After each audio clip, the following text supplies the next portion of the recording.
Hello and welcome to the Everything is Black and White podcast. It is the Monday show with me, Andrew Musgrove, and our Newcastle United editor, Aaron Stokes. And if you ever doubted the commitment of us two on this podcast, and specifically this show, we are both off this week, but felt the need to come on this fine Monday morning and talk about Newcastle United 2, Wolverhampton Wanderers 2. Get Aaron's thoughts on whether it was a good point, considering the injuries and the week Newcastle have had and the week that Newcastle United have got to come.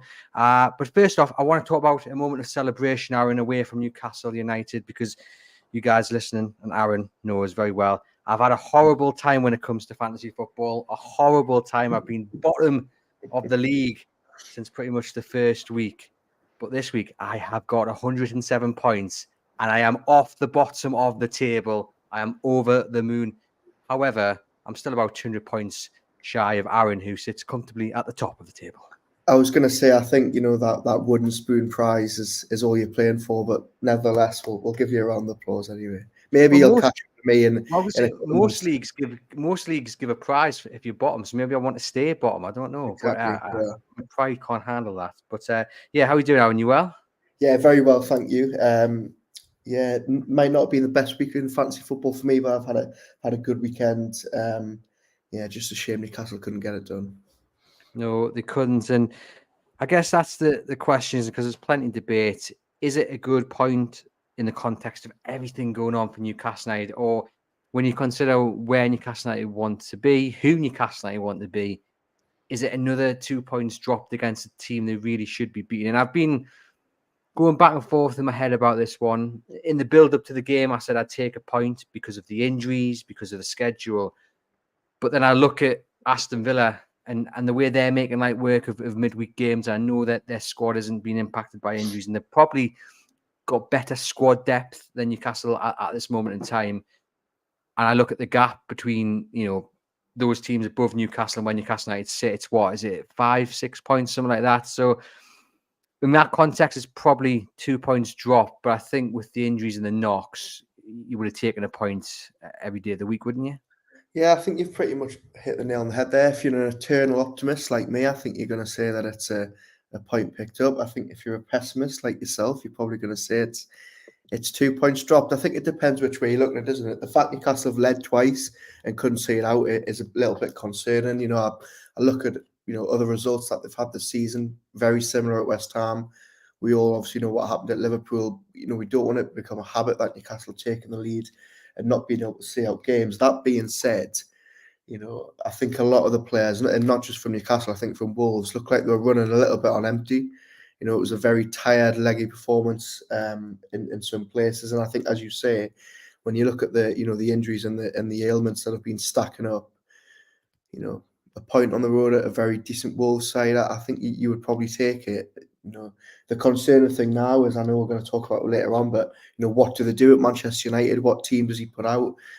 With then Arsenal and Dortmund to come, it's a little bit of a tricky situation for Howe. It certainly is, and with the injuries, he hasn't really got the opportunity too much to change it up. And we are going to talk about the Carabao Cup later in the show, because I think we'll get a real sense of the issues in terms of the injuries, and also just how far away some of the youngsters are from actually making a real impact in the first team. But that is to come. We'll talk about, first of all, the start 11 against Wolves, and it pretty much picked itself because of the injuries. And I mean, in an ideal world, I think he would like to have rested a few of the players who turned out against Dortmund, but he just doesn't have the options because of the injuries. To the likes of Harvey Barnes, to the likes of Alexander Isak, and of course Sandro Tonali picking up the ban. Yeah, absolutely. As you say, I think we pretty much knew what that team was going to be. The thing that really sort of scared me pre-match was looking at the bench and seeing that Joe Willock was the only real attacking option, and Matt Ritchie was the second most attacking option on that bench. That says something as to how limited Howe was, especially at the top end of the pitch. Seen a lot of criticism on social media in the last couple of days about his maybe unwillingness to give the youngsters a chance. And I think it's something that we'll talk about. And I know that Trippier and Byrne have got to start in the Premier League game, and there's no surprises that they did do, but when are we going to see Lewis Hall? I mean, when are we going to see properly Tino Livramento? I mean, I hope we see them Wednesday, both of them. But I think, yes, they're young. Yes, they're for the future. But this is the time you need to be bringing them on and throwing them into Premier League games. And I'm just not sure whether Howe is willing to do that yet. Ian says the reason we didn't start the game was due to injuries, to the lack of depth to bring on the subs. I'm happy with the point away, even though I think we were the better side.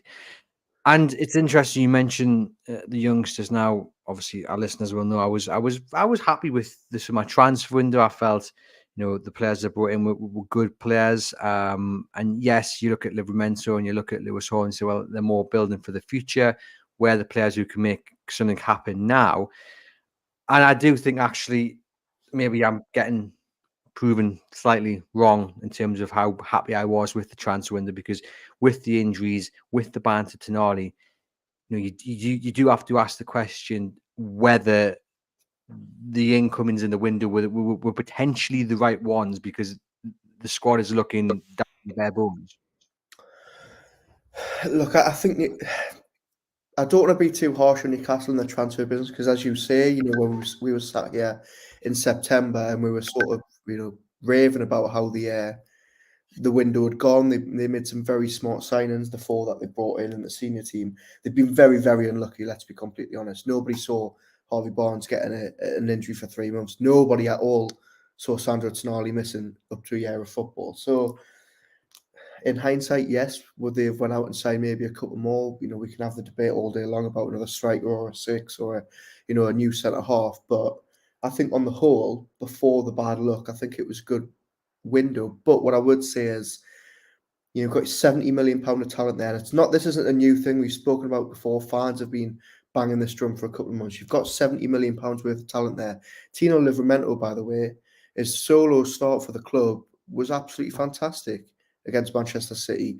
Kieran Trippier on Saturday night had probably his worst game of the season.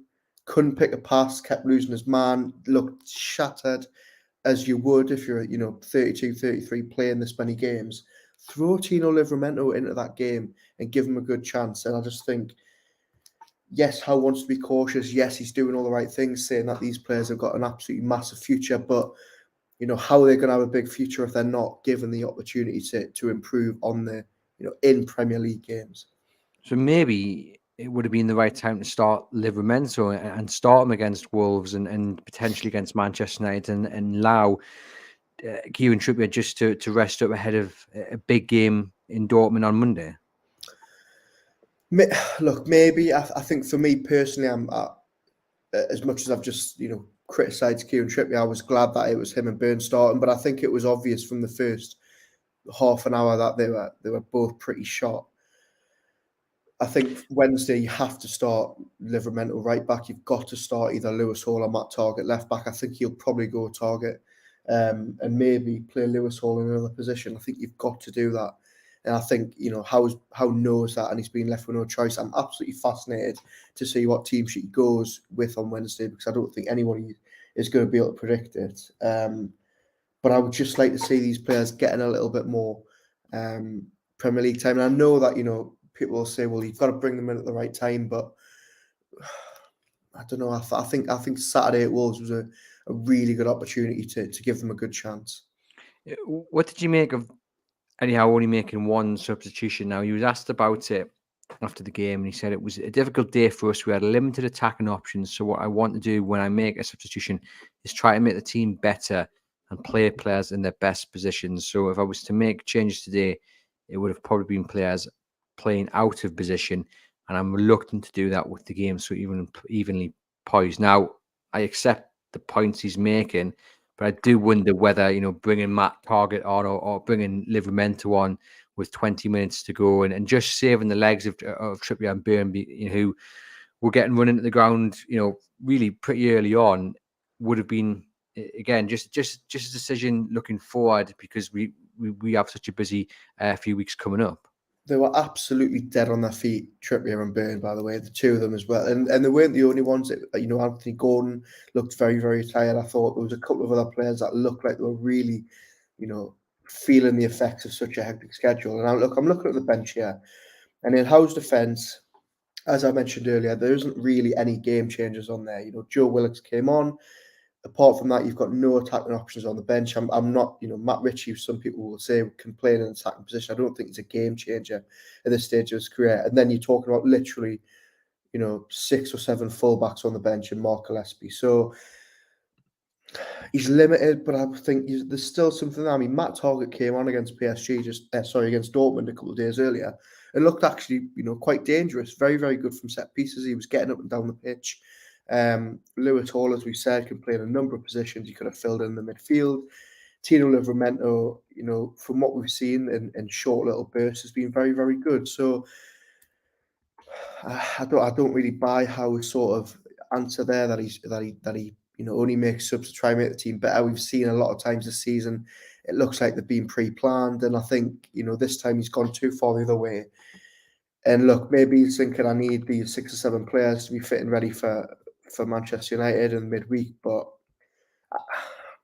look, you don't know. Would it have made the difference? I'm not sure, but I think making one sub in those conditions when you can see how many players were flagging, I think it was maybe a little bit of a mistake.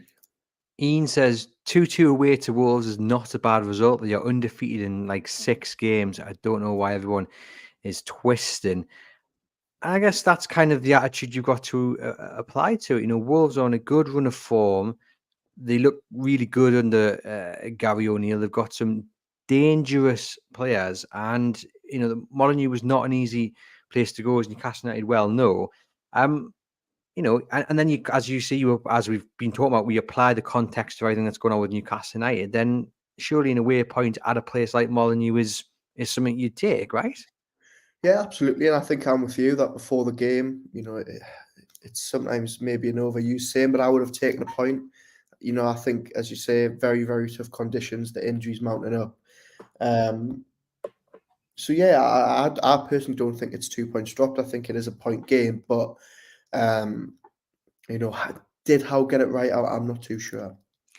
However, that said, Aaron, they're going to have to start picking up more points on the road. And, we saw against West Ham, they surrendered points against, obviously, Wolves have done that, taking the lead as well. And if you have serious ambitions of becoming a top 4 side year in, year out, and I know it's very early on in the project, and you will have bad days at the office, you will have mistakes being made, but you can't continue to surrender leads like Newcastle United are doing on the road. Yeah, absolutely. And I think, there's such a stark contrast between their home form and their away form. It is a little bit worrying. They can't really rely on that St James's Park form forever. But yeah, as you say, Wolves, very, very tough place to go. I'm just looking at their fixtures that they've got now. We've obviously got Manchester United on the road, then Dortmund on the road after Arsenal, Bournemouth on the road. It's 3 more tough away games before that international break. And I know that we always curse the international break, and you're going to probably do another massive rant about how much you hate it. But already, we're 2 or 3 weeks away, and I think it's looking like it could come at a really, really good time. And, how bad is it that we're saying that, and we're still, as you say, 2 or 3 and 4 games away from that. But you're absolutely right about the away games, and they don't get any easier, coming up. Long trip to Bournemouth after Dortmund. Even after the international break, you've got PSG, you've got Everton, you've got Tottenham. They are going to have to start fixing those away problems.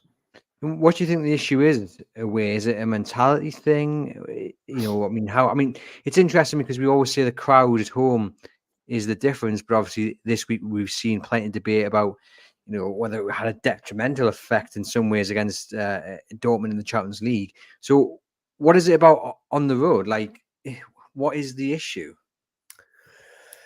Look, I don't know if you can put it down to one thing. I think, look, their away form is probably highlighted more because of how well they've been playing at home. And look, they've had some tough away games. Manchester City, very, very tough away game. Brighton, on their day, very tough away game. West Ham, they should have seen that out. Wolves, on another day, they probably could have seen it out, but they're tough places to go.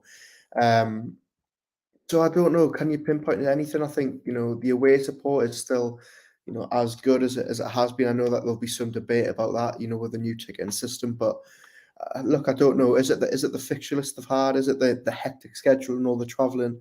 maybe we'll know more further into the season when they're maybe a bit more, savvy of navigating these, 3-game weeks. But I don't know you can really put it down to one thing. JW says the injuries are really starting to show how thin the squad is, especially by looking at the bench on Saturday. Only really able to bring on one attacking player in Willick, especially as you could see 10 minutes in the second half, we hit a proverbial brick wall. And it's great to see Joe Willick back, but there will be fears that he's been rushed back to a certain degree. I mean, it's obviously accelerated by all the injuries we're talking about. And the two I feel actually properly sorry for, Lewis Miley and Elliot Anderson, because if they hadn't picked up, well, Miley with the illness and Anderson with his back injury, they'd be, one of them at least would be starting probably against Wolves and most certainly against Manchester United, and you'd back either or both to take the chances when it comes their way as well. Absolutely. You always thought, especially when, the likes of Barnes got injured and we were waiting for Willock to come back, everybody was talking about, well, it's all right, we've got Anderson, we've got Miley, and as you say, two players that could easily step into a number of roles, now left out. I'm just thinking, is it time for Howe to maybe, find the next Miley in the under 21s and bring them through? There is some very, very talented youngsters in that team, Ben Parkinson, Alex Murphy, players that have, been there and done it over the summer. I'm just wondering whether they maybe come in and take a chance. But I think, you're absolutely right. It's very, very unlucky for Lewis Miley, especially, to be out with something like glandular fever. Anderson's injury looking like it's going to be, keeping her out close till Christmas. It's a huge, huge blow. And, it just sort of reaffirms that they may be lacking in one or two positions. It certainly does, and wish them both a speedy recovery. The action within the game then, and I think we've got to talk about Nick Pope. For me, he's the best shot stopper in the Premier League.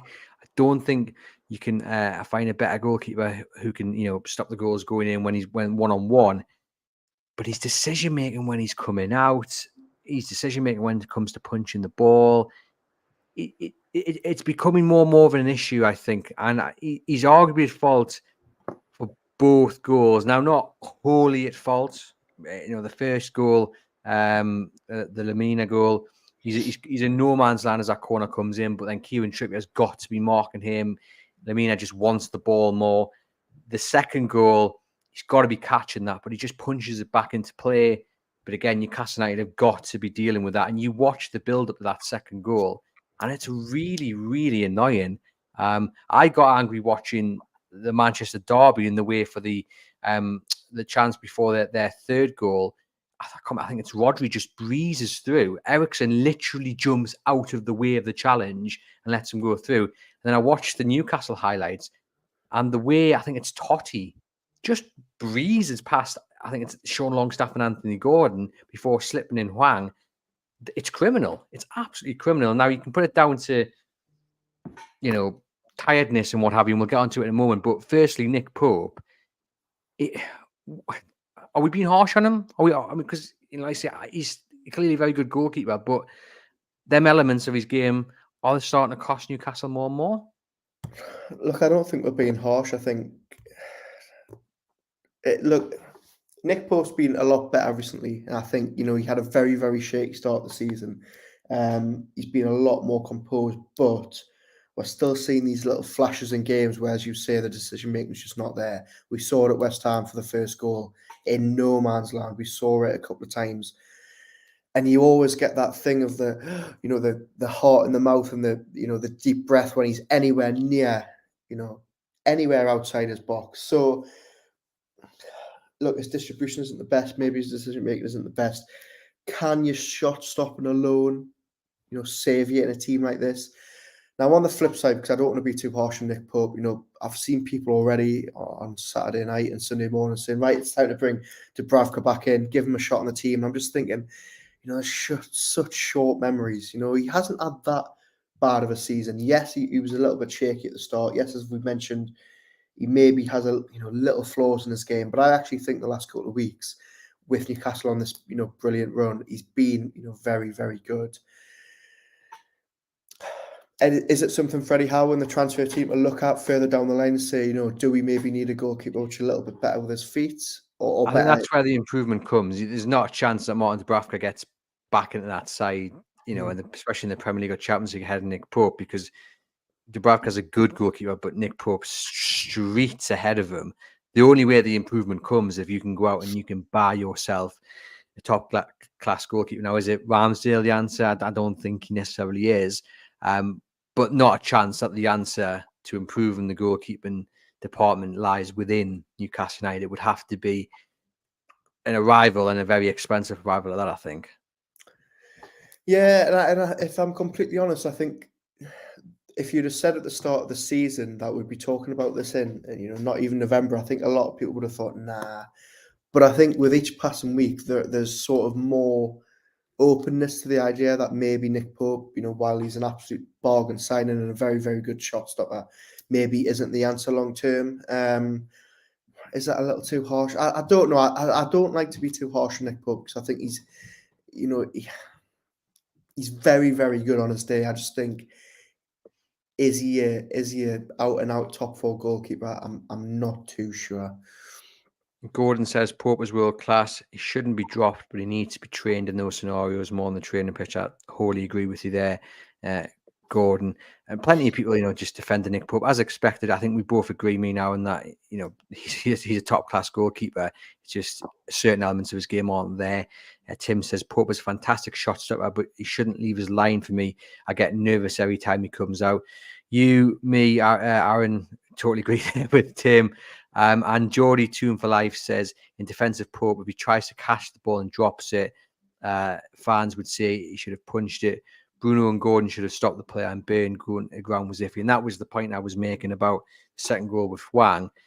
Well, Nick Pope should have dealt with that a lot better. There was still enough minutes in the build-up to the goal in which Newcastle should have closed the ball off, and, like I said, Dan Byrne diving in. But just for me, as I mentioned, the way Totti just is allowed to breeze through 2 or 3 players, it just was not good enough. And whether that is because they're absolutely knackered, mentally, physically, and they just couldn't get a foot in, I don't know. I mean, you'd like to think that to the dying breath they'd be trying to get a foot in, but it just wasn't good enough defensively. And maybe it is, it's just a sign of how tired they are, which isn't a good sign given the games they've got coming up. Yeah, I think, look, as we've said, a very, very testing game in terms of the conditions and the opponents. And I think I certainly thought there was spells in that second half where they just looked so fatigued. They looked like they were running on empty. A lot of these players, couple that with the fact that Neto, Huang, very, very good players in attack. I thought Huang especially was very good. Pedro Neto, by the way, what a coup it would be if Newcastle could somehow pull off a deal for him. I'm not on in any stretch saying that I think that's going to happen, but what a dream signing he would be. Very, very versatile, very, very decent. I think, as you said earlier, a very decent Wolves team under Gary O'Neill, playing very well, taking points from the top sides. And I think on another day, Newcastle could have been, swept away, and they weren't, which is a good sign. Their unbeaten run goes on. They're becoming very, very difficult to beat, even if they're throwing away these leads. But as you say, looking ahead, it doesn't get any easier. Sam Mulner says Cobell would be the one for me to eventually replace Pope. Pope has been fantastic, no doubt about it, but should have been catching the ball whether it was raining or not. Sam there recommending the Dortmund goalkeeper. The VMV says decent result, but we were gassed out. Maybe we need to be creative with the Man United lineup and have a go against Arsenal. Small matter of the Dortmund game coming after that. Yeah, it's interesting. I mean, you mentioned Neto. I mean, Newcastle United were quite fortunate that he went off injured, and we never want to celebrate an injury of an opposition player, but that was a huge boost to Newcastle because he was really creating issues, and the defense just didn't really know where to turn every time Neto went at them. Yeah, just an absolutely ridiculous player. Another one off the conveyor belt from Portugal, where you just look at him and think, very, very difficult to see how Wolves keep a hold of him. I'm sure there'll be a lot of suitors. As I said, I would absolutely love for Newcastle United to be one of them. But yeah, fortunate for Newcastle at the last period of the game, he wasn't on. Does look like it's pretty serious hamstring injury. And given that we've just been talking about our fantasy teams. That's, a transfer for me this week that I probably could have done without, given that he's in my midfield. But yeah, fantastic player. I thought the front three of Wolves, very, very dangerous. And they've proven this season that they can match it. A lot of people, by the way, would have had Wolves down as relegation candidates for the season, especially given their lack of spending, especially, let's be honest, with the appointment of Gary O'Neill. And I think that, they're proving people wrong. Yeah, certainly. And if we're talking about building a squad at Newcastle, you could see some of these players, doing a job on Tyneside and filling in the gaps, but also pushing the first team. I mean, I think you wouldn't have found many people turning their noses up at Lamina coming in. He could have done a decent enough job. And then obviously we're talking about Neto. They've got a few decent defenders. I mean, Semedo impressed a lot of people on Saturday. So they've got some really good quality players. How will Eddie Howe then deal with the result? Do you think he'll be looking at it as a good point, or do you think he'll be looking at it, 2 points drop? Not that he would ever admit it in public, but do you think he'll be looking at that as 2 points dropped? Trying to get inside Eddie Howe's mind, it's not an easy feat. I think he'd be disappointed in the way that they haven't been able to see out the game and go and win it. That being said, I think he knows the limitations that he's working with at the minute, given the injuries. And I think he'll just want to take it and move on to Manchester United now. I don't think, yes, of course, there'll have been that time where he gets home and he just watches the game straight away and analyses it. But I think now it's just all eyes on Manchester United. I think it's a good point on the road, and I think Howe will see that. But this is Eddie Howe we're talking about. He doesn't like to drop any points ever against anyone. So I think there will be that disappointment as well. Let's talk about then the Callum Wilson penalty, expertly executed by Newcastle's number 9. But was it a penalty, Aaron? Fabian Schär going down under pressure or a challenge from Howe. Now, if that's given against Newcastle, I'm absolutely raging. However, I'm going to roll out one of the old cliches of football, and it's you've seen them given. And that's, for me, why it's a penalty. I think it's the softest penalty you're probably going to see this side of Christmas. But you have seen those. You think that's a penalty? I think it's a penalty. Come on. I think it's a penalty based on the context of that. We've seen them sort of challenges given before. There is contact. As I say, other way around, I'm not very happy with it. But until there's a consistency of where that sort of challenge is not given week in, week out, you do not want Newcastle United to be the starting point of that consistency, because next week you're going to see a similar challenge and it'll be given. And if Newcastle's wasn't given, they've missed out on a penalty. Was it soft? 100%. Was VAR taking too long? 100%. But, you're going to take it, aren't you? I mean, you're going to take it, but as you say, if that had been at the other end, I don't think you're saying that's a penalty. For me, all I want to say is Fabian Schär, take a bow, because the acting to go down like that is never in a million years a penalty.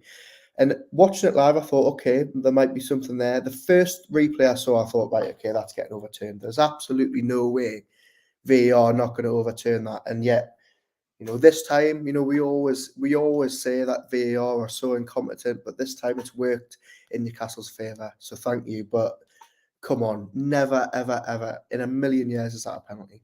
But that's the point I'm making, is that until the consistency is consistent, that has to be given, because there is contact. He goes across him. It's clumsy from Hoang.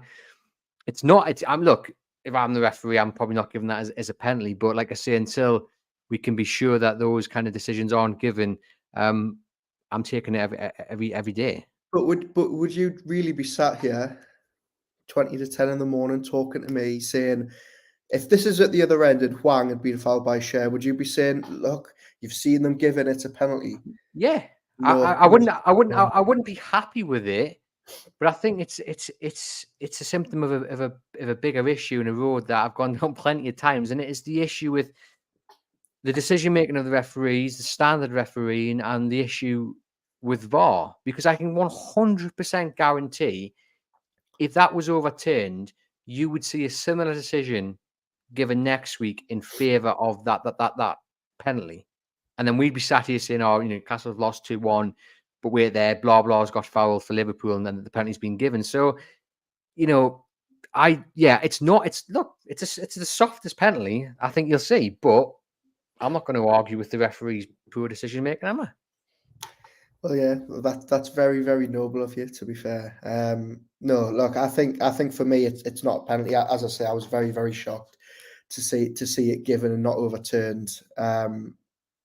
As VMV says, yeah, was there any contact?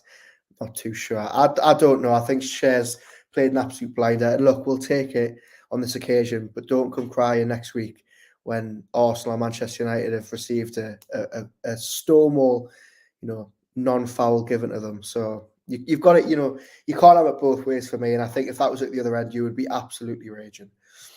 Sam says, in real time, at the ground, I thought it was a Stonewall penalty and couldn't understand why the VAR check was taking so long. I often use the phrase umpire's call where the on-the-field decision just won't be overturned. From the replays, he'd be fuming if it was awarded against us. Geordie 2 and 5 says, you'll never get consistency because different refs see things differently, so it will never be consistent. John says, it's a contact sport and there wasn't enough for a penalty for me, but how many times have we been let down by officials? Not a clear and obvious error, though. And then Callum Wilson puts it in the back of the net, and he scored a lovely goal as well. A nice little overhead kick. And again, Wolves were complaining about a possible foul on the goalkeeper in the build up to that. I mean, never a foul in a month of Sundays. And the way Callum Wilson reacts to pick up the rebound after his initial shot is blocked, he's just clinical, isn't he? And he's got the most goals, I think, in the Premier League since April. I saw a graphic earlier on. I think it's 19 goals. He just looks absolutely electric. And I'm so I don't know if disappointed is the right word, but like worried, concerned because of Isak's injury. How long can Callum Wilson continue to keep going? Because Eddie Howe hasn't got another option to play.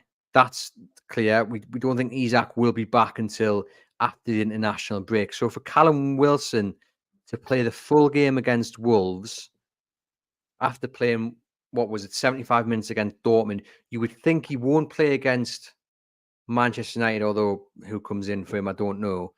He would play against Arsenal, but then does he play then Dortmund's right around the corner? It's a dilemma, which just concerns us about Callum Wilson's fitness, and it's so frustrating because he's in such a good run of form. Yeah, look, fans of the Monday show know my view, and they know that there is a man there waiting in the wings to play through the middle in Callum Wilson's absence. That being said, I don't think that should happen against Manchester United.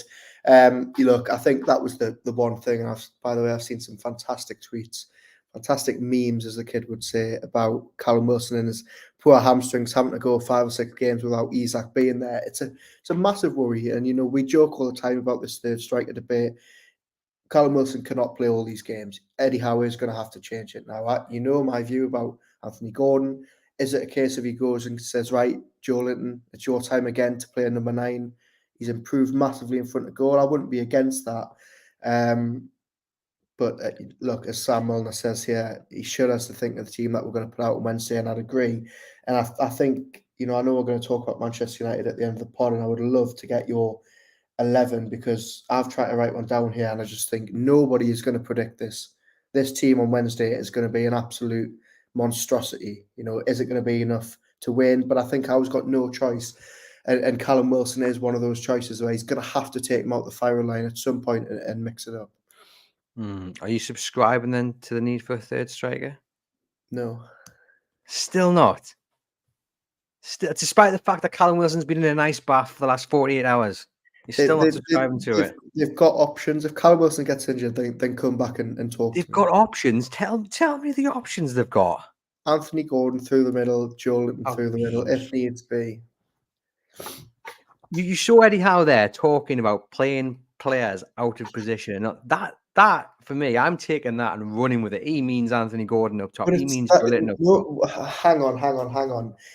I don't have time, but I could dig out an Eddie Howe quote from the summer that he says Anthony Gordon is one of the most versatile players we've got, and I've seen him play through the middle in training and for England. So don't get it twisted. I think we will see Anthony Gordon through the middle before the international break. Yeah, but there's a difference seeing him and he can play there then, but But he he's can't. He such more can't. effective He on the left. can play there. He can Yeah, play but there. Dan Burn could probably play there as well. This is it. They Player, need hang on, Muzz. Player of the tournament at the under 21 European Championships where England won it, and where did he play the entire tournament? but does it Where fit did in the way Newcastle Muzz, play? come on, answer the question. Where did he play the entire tournament? Yes, okay, he played up top through the middle. Thank you very much. Player of the tournament. He's But Anthony Gordon can play what through happens on the left though? If that happens, what happens on the left? Where you've taken away your most informed player who's at home on the left. He's so important to Dan Burn. Dan Burn looks such a much better player because he's got Anthony Gordon tracking back, working with him. Move him from the left. What happens? Because with the injuries in the middle, you can't move Joe Linton over there. You haven't got Jacob Murphy to come on the right and move Miggy over there. So what happens? You could quite easily go back to Joe Willock and Joe Linton together on the left, and they would offer more cover to Dan Burn than you're saying with Anthony Gordon. So there's absolutely options. We'll agree to disagree. We've got Ian saying, is the argument then that we would have been better off not qualifying for the Champions League so we play less games? That makes no sense to me. I can throw that straight out, Ian. That's not what we're saying at all. We're just talking about the impact of the schedule and Eddie Howe having to deal with the squad. We've got people in the comments talking about Joe Willock. We've got Mark saying Willock needs to come back in and get amongst the goals again. Billy says, outrageous suggestion starting Dan Burn in centre forward. I wasn't being serious, but my point was that I just don't think Newcastle United have got the options. In terms of some more quotes from Eddie Howe, because obviously he was asked about his thoughts on the game and what have you. Obviously he's trying to balance, the injuries and the schedule. I mean, he said on the penalty, actually, Aaron, it was one of those. It was a strange one. I need to see it again. I've only seen it live. It looked like it coming together. Fabi maybe nicked the ball first, but there was contact. But there was a little bit of delay before the penalty was given. So I'm aware that it was going to be a tight call. So essentially, he's saying it's not a penalty. Overall, on the performance, I thought we came on strong late in the game. I was really pleased with that because it had been physically and mentally challenging week for us. But I thought we were the team in the ascendancy at the end. When you come away from home, it's difficult enough. We had the game away from home, the Sandro situation, and we've had a few injuries in the week. So it was a real test day. I'm really pleased with how the players responded to that.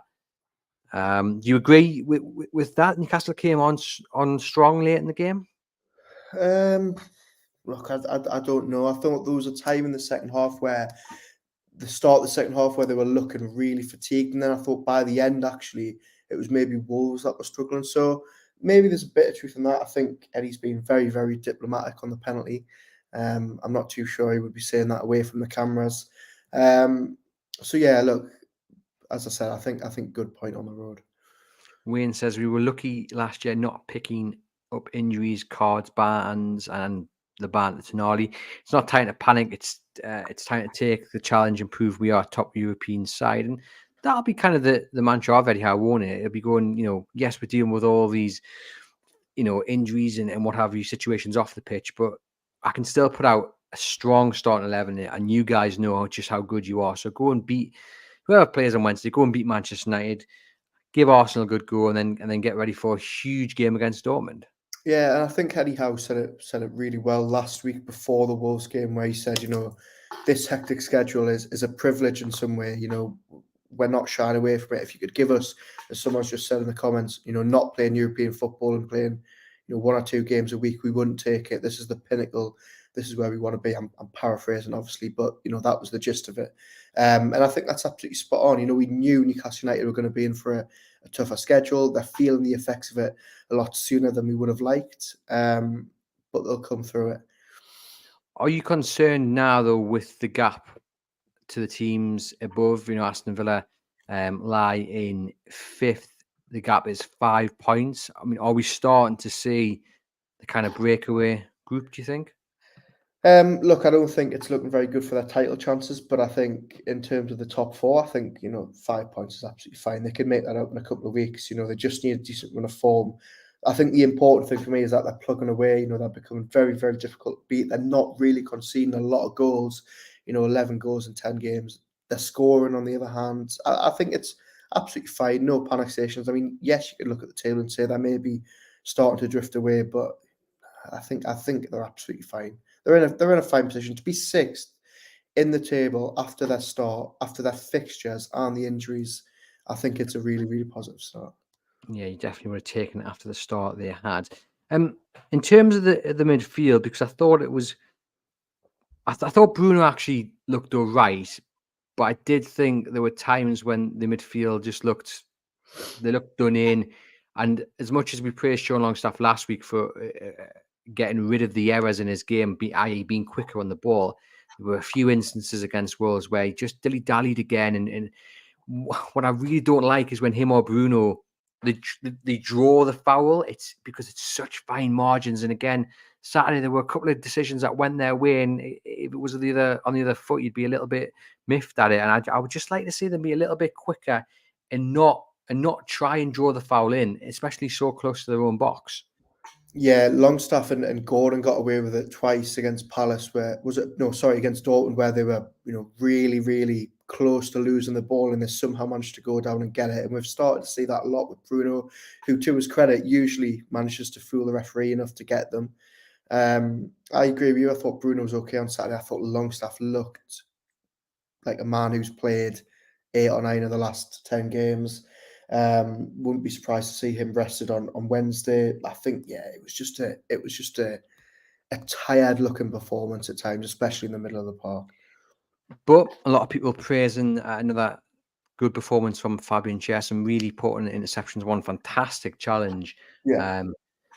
And Jamal Lascelles, look, he has been brilliant. That was probably one of the toughest games I think he's faced since coming back into the side.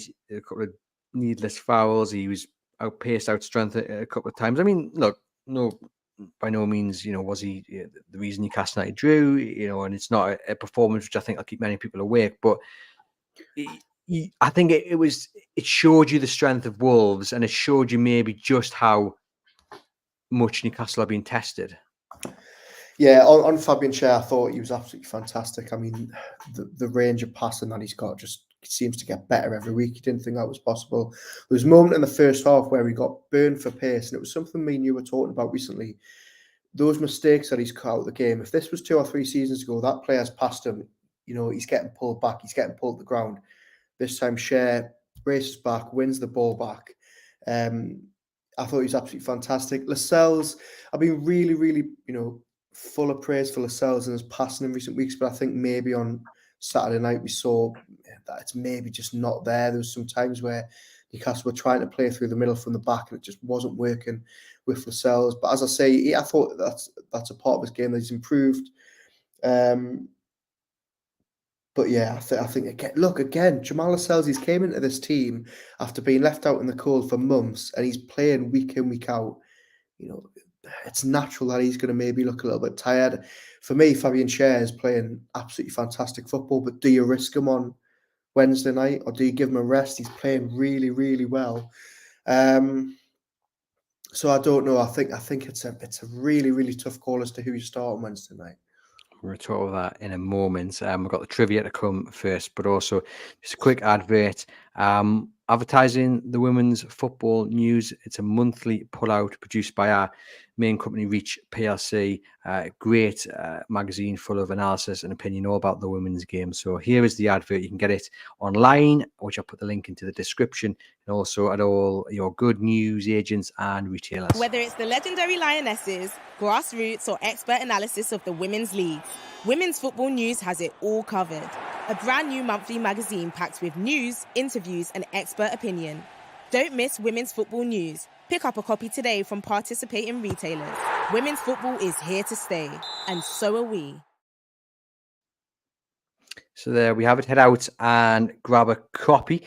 We're going to finish this section of the show on the trivia. And then to you guys listening, if you tune back in on Tuesday morning, you will hear me now and talking about the Carabao Cup game against Manchester United. For you guys listening live, the conversation will continue. But first off, let's get on with the trivia. So Callum Wilson scored another penalty for Newcastle United in the Premier League. And it's 11 out of 11 in the Premier League for Callum Wilson when it comes to penalties. I want you to name, Aaron, the other 10. So Callum Wilson is third in the list. So I want the top 11 with Callum Wilson included as third in the list of Newcastle United's all-time goal scorers when it comes to penalties. Okay, how far back are we going, please? How far back? I mean, goodness me. I mean, one might be playing in black and white before you grace this fine planet. So I'll give you that clue. The rest of them, though, yeah, as far back as, oh God, you're testing me dates now. 2003, 4, and then one before you were indeed born. Okay, so, and how many are you wanting in the top 10? So, yeah, there's 10. I want the 10 aside from Callum Wilson. Okay, we've got Alan Shearer. Yes. 39 penalties, scored 36 of them in the Premier League, missed 3.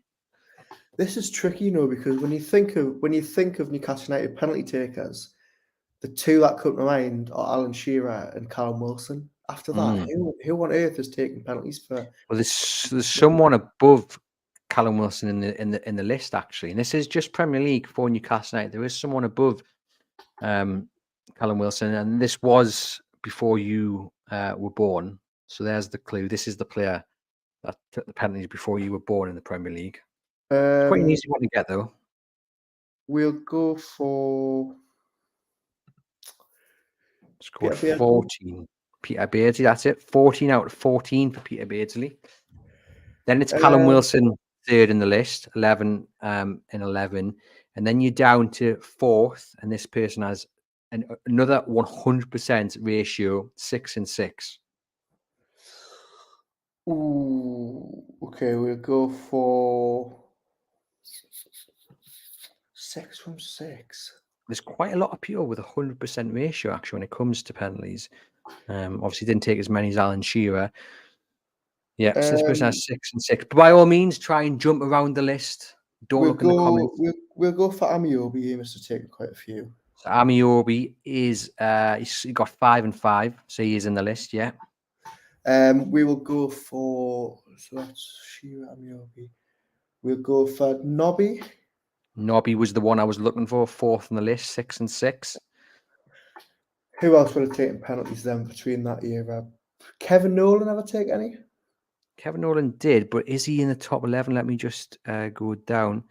No, actually, he only, according to my stats, took 1 penalty in the Premier League for Newcastle. He scored it, but I'm not looking for him on the list. Okay, we'll go for his teammate then, because Joey Barton definitely would have taken more than 1. Joey Barton, 4 and 4. God, they've got a good 100% record, haven't they? Yeah. Right, Nobby, Amiobi.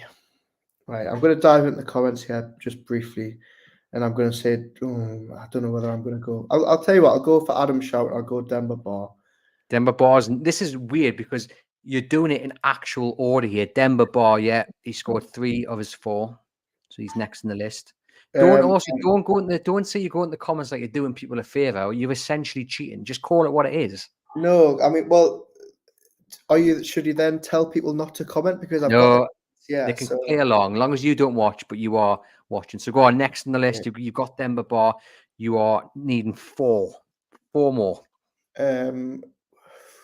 Alexander Isak. Alexander Isak. Yep, 3 out of 3. Got 1 Englishman, 1 Frenchman, and 1 Nigerian international to go. We'll go over Martins. Over Martins, yeah. He scored 2 of his 3. I mean, how far down the list are we getting here now? Because Overfang Martins mustn't have taken many penalties. So he took 3, he scored 2, and he is number 11 on the list.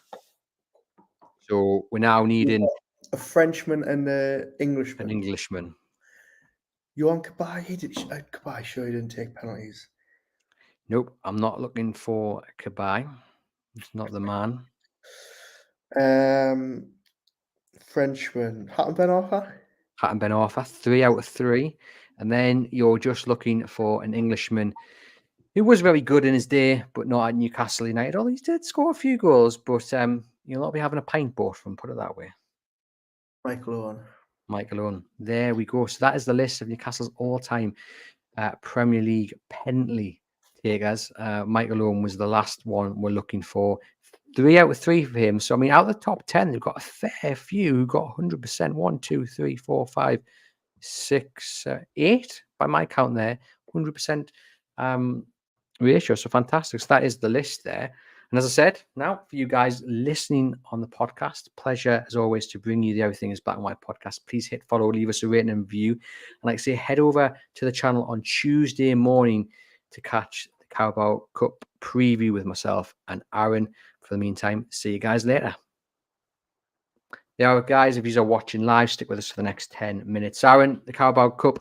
Did I say Carabao Cup final preview there? Am I getting ahead of myself? In my head, I think I just said Carabao Cup final preview. Hopefully, I'm talking about that come February.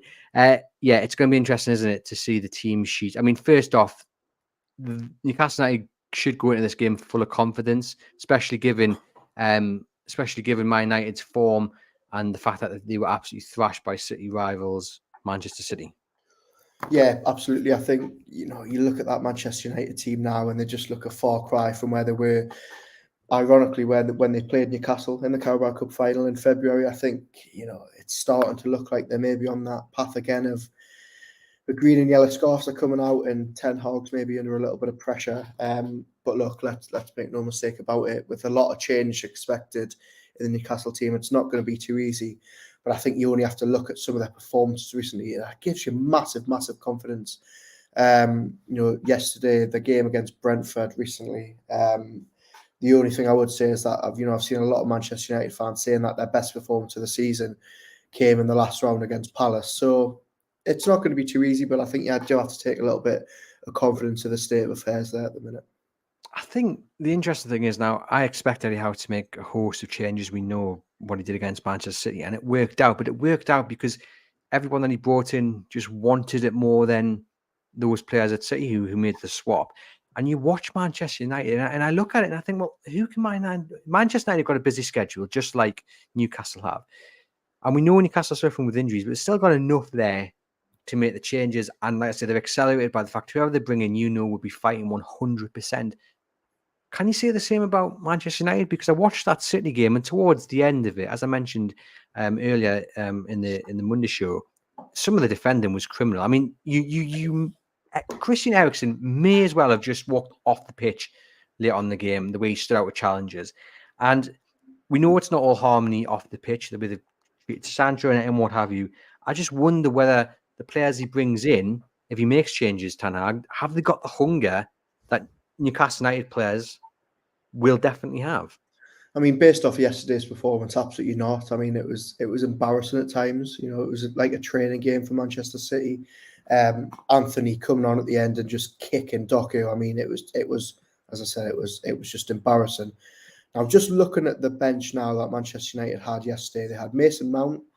You probably wouldn't like to see him start on Wednesday. Anthony Martial past it. Reguilon, Garnacho, Anthony, Varane, Hannibal, who will probably play. Look, they've got some decent players there. I think, as you say, though, is the hunger there. It'll be very, very interesting to see what team they actually play on Wednesday, because I think they'll make wholesale changes too. But I just think there's just something not right at that club. There's just some toxic energy that they just can't seem to shake. And it's not, Ten Hag's fault. I think it's just a culture at the club that's been allowed to fester. And Newcastle need to try and take advantage of that. There's a sense of entitlement, I think. And I think that's what the issue is. And when you mention there the list of players they've got, I think those players are part of the issue. Like Varane, he's a great player, but is there a belief that he should be the team that's winning week in, week out? And if it's not going their way, they'll down tools. And I just think they'll be down in the dump. I think this is a perfect game for Newcastle United to progress into the next round. I think they'll want it more. Yes, they'll be tired bodies. But the players that'll come in, we saw what they did against Manchester City. They blew them off the pitch simply because of the desire and hunger. And I think they'll get exactly the same again, backed by thousands of Geordies heading down to watch the game. I'm backing Newcastle United to win. It is a case now of who plays for Newcastle United. So let's try and run through the side. I mean, I think Nick Pope will play. I think they'll start Nick Pope. Really? I do. I think they'll keep Nick Pope on the side. I think Right, okay, hang on, but sorry, before we dive into this, are we going for the team that we think Eddie Howe is going to play, or the team that we would play, or are we doing both? Let's do both. Let's start with the teams that we'd play. So goalkeeper for me, Nick Pope. Dubravka. Dubravka for you. Reason for that? I just think give Pope a rest. I think keep Dubravka happy. Yeah, I think I would start Martin. Who did he start? But he started Pope against City, didn't he? If I'm not mistaken. Yeah, he did. Yeah. So we see. I think that's why I might do it again. Livramento at right back. I would do. I've got Livramento at right back, but now I'm looking around my team and thinking, would I maybe put Livramento right midfield? No, I'll stick what I've got so far. I'll go Livramento right back with you. But I do think he might play Trippier. I don't know. I've got a feeling. He cannot play. I'm sorry, Kieran Trippier has been absolutely fantastic. He cannot play Kieran Trippier on Wednesday night. We'll see. I mean, I agree. I hope he doesn't. I'll go Livramento. I think he'll play Dummett centre back. I've agreed. I've wrote Dummett, and I've put him alongside Cher. I think that's the only option. Yeah. I don't think you throw Alex Murphy in to it. No. I think it has to be Fabian Cher because he hasn't got any options. So he's going to have to definitely be in the ice baths. Left back, Matt Target, I think. Yeah, I've got him at Target as well. Then across the middle, the options, he can't really change too much. I mean, I think Bruno will play. Yeah, I've got. See, this is the bit I was really struggling on. I've gone for Lewis Hall, Bruno, and Willock in the middle. I think that's all he can do. If he wants to change it, I think that's all he can do. Like, does he throw Richie in there though? Maybe Richie on the left. Funny enough, that's what I've got. I've got Richie on the left, and of the front three, Willock, Bruno, Hall in the middle. But I just think if you're playing Livramento, potentially, I know you changed your mind, but potentially right. Who would? So if you keep him at right back, who's on the right for you? Well, I've gone Miggy, but does Miggy need a rest as well? My front three, and you're not going to agree with it, is Miggy right, Joe Linton through the middle, Richie on the left. Because I think Wilson, I'll be resting Wilson, and I think Gordon looked absolutely shattered on Saturday night. I think that's the only front three you can. The thing is, like, it's who can play. Like, so I mentioned in the match preview last week, could we see Amadou Diallo potentially come in? He scored over the weekend, scored a penalty for the under-23s. But I think we're going to learn a lot about the options. I mean, Michael and Duini, do we see him? If we don't see some of these youngsters, and I know the really promising ones have gone out on loan, but if we don't see some of these youngsters even on the bench, I think that really does tell you a lot about where Newcastle United are in terms of youth development, because you're going to have to fill some of the gaps here, surely. I think we'll see them on the bench, whether they're ready. I mean, the likes of Diallo and getting a game. I can't see it happening unless they're by some miracle 4-0 up at half time. But we'll definitely see them on the bench. They'll get that experience because, as you say, I don't think we've really got much of a choice. I mean, I'm just looking at the team that played Man City here in the last round, and already you had Sandro Tonali starting, that's not going to happen. You had Lewis Miley starting, not going to happen. Murphy started, Isak started. I mean, 4 or 5 of that team are now unavailable, and that was a team that made 10 changes. So, yeah, I think there's a. I mean, look in the comments here. I've got Joy Tunefly saying Longstaff, Willock, and Hall in midfield. I think Longstaff needs a rest. Graham saying Miggy doesn't need a rest. Did you say Wilson not playing? I think you rest Wilson on Wednesday. So go on then. So who's your midfield three and who's your front three? It's Bruno, Willock, and then I just don't know Lewis Hall.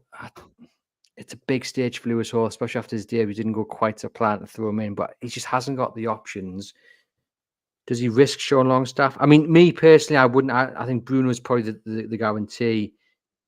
Joe Linton, no, Bruno, Joe Willock, and Joe Linton, and then on the left, Matt Ritchie. On the right, again, you got no. It'd have to be Miggy, wouldn't it? And then up top, you're struggling. Who are you playing up top then? Who are you playing up top? I don't know.